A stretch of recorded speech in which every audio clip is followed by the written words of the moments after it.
Nay, tumatawag si ate. Ay, ate! Oh, hello, Aya. Ano si nanay? Ate na ba yan? Okay. Si nanay?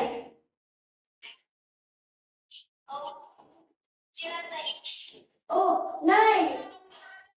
Okay lang po kayo dyan. Naipadala ko na yung budget niyo para ngayong buwan ha, pati yung pang tuition ni Aya.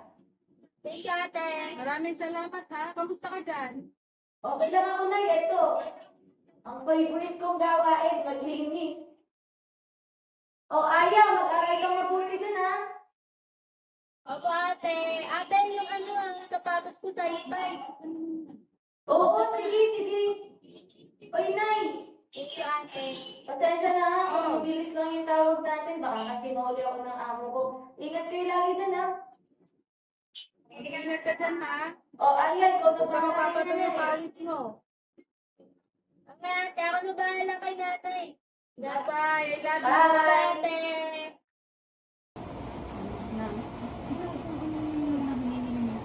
Sapatos lang naman eh. Kahit na. Nakikita mo naman yung hirap niya, di ba, bago makapagpadala sa atin. Kahit na. Sakit na naman yung dibdib mo. Wala ka naman na. Kasi nakikinig sa doktor eh. Dapat nakinig ka na. Ang sinabi na sa dibdib mo. Wait, nakatok na eh. Wait lang, bubuksan ko. Buksan mo na yun. Buksan mo ulit. Ano mo yun? Magandang umaga po. Nag-ikot-ikot po kami dito sa barangay niyo para po matingnan yung mga kalusugan ng bawat pamilya dito. May kasama po ba kayo? Opo, si nanay po. Gusto po ba pumasok? Eh, pwede po. Sige po, Interview pasok po. lang naman po. Sige po. Pasok po kayo. Salamat.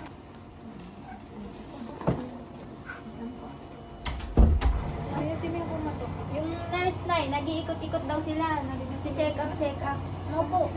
Tara po pa, dito po. Ito po si nanay. Magandang umaga po. Oh my God. Dito po kami para po mag-interview. Tsaka kung pwede din po kayong punan ng mga BP-BP. Tapos i-check po yung mga kung ano pong masakit sa inyo or concerns nyo sa health. Gano'n. Hindi niyo po yan. Ha? Hindi niyo po yan. Nay, ano po pangalan niyo, Nay? Tita. Ilang taon na po kayo? Nay, mataas yung BP niyo. Tapos ano, Nay, medyo nahihirapan ba kayong huminga? Hindi naman, ayos na ako.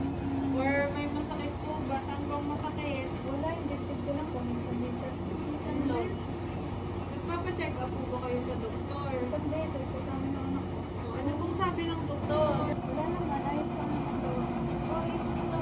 Sabi ng doktor na magpa-check up kami. May sakit daw siya sa puso. Kailangan niyo operan. Sabi ko, nurse na. Naku, Nay, mas maganda po na sundin po natin yung doktor para po mas gumanda yung pakiramdam nyo, gumaling po kayo. Ano po bang pumipigil sa inyo? Ba't ayaw niyo po sundin ng doktor o ayaw niyo po? Eh, gagastos lang naman kasi. Pwede namang hindi na. Nahihiya kasi yun sa ate ko. Kaya ayaw naman. Ate ko gusto ko magastos ng lang. Sige, magpapaalam sa akin. Kaya nahihiya naman. Sabi, Nasaan po ba? OFW po kasi si ate sa Taiwan. Wala po Nay, sumasagot. may mga assistant naman po na inaano sa ospital or katulad po ng PhilHealth. Meron po ba kayo nun? Meron naman po pala. Tsaka pwede po tayong maghanap ng mga assistant na makakatulong po sa inyo para po hindi po tayo masyadong gumastos. Isipan ko pa. Saka kakausapin ko pa yung panganay ko. Sige po, Nay, pag-isipan niyo po ng mabuti uuna na po ako. Salamat po. Salamat din. Ano? Bye-bye. Oh, siya nga pala, kausapin mo yung nanay mo kumpinsihin mo na magpagamot. Saka kung maganda, sabihin na rin sa ate mo, explain sa kanya ng mabuti. Makakabuti yun sa kalagayan ng mama mo.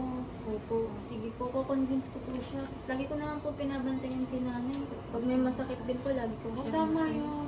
Sige po. Sige po, thank you. Sabihin ko rin po sa ate ko. Maraming salamat po. Ingat po kayo. Nay, narinig ko yung sinabi ng miss kanina.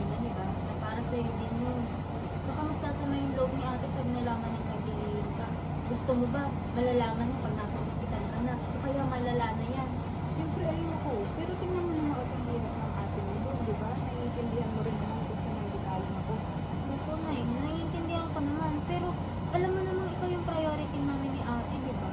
Alam ko yun. Pero di ba, may ipon ng ate mo. Pero yung pinaglalaanan mo, para makauwi siya. Eh di ba, Nay, may assistance naman? Mapapamura tayo doon. Kaya mas okay yun. Sabihin mo natin kay ate mo.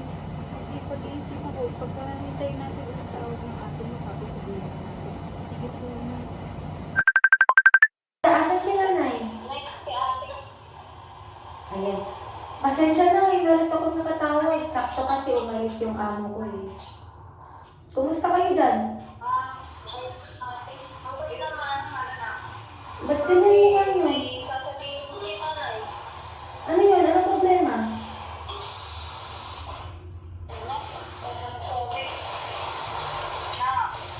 Ano yun ay? Naalala mo ko yung sinabi ko na nagpa-check up ako sa'yo nung nakaraan? Oo, Nay. Di ba sabi mo okay ka lang naman?